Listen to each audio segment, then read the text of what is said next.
রোহিঙ্গা ইস্যুতেই চলতি মাসে জাতিসংঘের সাধারণ অধিবেশনের ফাঁকে হতে যাচ্ছে উচ্চ পর্যায়ের সম্মেলন। এছাড়া ডিসেম্বরে কাতারেও হওয়ার কথা রয়েছে আরেকটি বৈঠক। সংকট সমাধানে এসব সম্মেলন থেকে আসতে পারে নানা প্রস্তাবনা।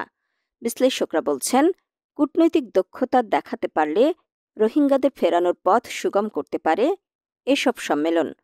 আগামী বছর ঈদে মিয়ানমার গিয়ে পরিবারের সঙ্গে ঈদ কাটাবেন বাংলাদেশে আশ্রয় নেয় রোহিঙ্গারা। জাতিসংঘ মহাসচিব অ্যান্তনিও গুতেরেসকে পাশে রেখে গত রোজায় আত্মবিশ্বাসের সঙ্গেই এমন কথা শুনিয়েছিলেন প্রধান উপদেষ্টা ড মোহাম্মদ ইউনূস।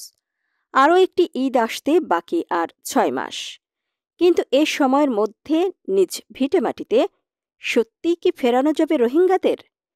সম্প্রতি কক্সবাজারে রোহিঙ্গা বিষয়ক অংশীজন সংলাপে নিরাপদ টেকসই প্রত্যাবাসনের ৭ দফা প্রস্তাব তুলে ধরেন ড মোহাম্মদ ইউনূস। বিশ্লেষকরা বলছেন, বৈশ্বিক নানা ইস্যুতে চাপা পড়া রোহিঙ্গা সংকটকে আন্তর্জাতিক পরিসরে আবারও জাগিয়ে তুলতে ভূমিকা রাখবে এই ৭ দফা। সাবেক রাষ্ট্রদূত এম হুমায়ুন কবির বলেন, সেই ২০১৭-১৮ সালে ৫ দফা, এখন ৭ দফা। মূলত বিষয়গুলো কাছাকাছি রয়েছে। সমস্যা হলো, যাওয়ার জন্য আমরা কি করতে পারব? যে ভূরাজনীতির জন্য রোহিঙ্গাদের প্রত্যাবাসন আটকে আছে, সে জায়গাটায় আমরা কোনো জট ছাড়াতে পারব কিনা দেখতে হবে। কিন্তু সেখানে তো পরিবর্তন দেখছি না। অভিবাস ও শরণার্থী বিষয়ক বিশেষজ্ঞ আসিফ মুনির বলেন, আপাত দৃষ্টিতে মনে হয় আমাদের ফরেন পলিসি আগেও যেমনটা ছিল এখনও কিছুটা সেরকমই। রোডম্যাপের ব্যাপারে যে দাবি বলা হয়েছে সেটা ছাড়া বাকি দাবিগুলো অতীতেও শুনেছি। এটাকে বলা যেতে পারে রি-ইনফোর্স করা। বিষয়টি নিয়ে আন্তর্জাতিক মহলে আলাপ আলোচনা খুব বেশি হচ্ছিল না, কাজেই সেটাকে আবার একটু চাঙ্গা করা। কক্সবাজারের অংশীজন সংলাপের ধারাবাহিকতায় জাতিসংঘের আয়োজনে ৩০ সেপ্টেম্বর নিউ ইয়র্কে হতে যাচ্ছে রোহিঙ্গা বিষয়ক উচ্চ পর্যায়ের সম্মেলন।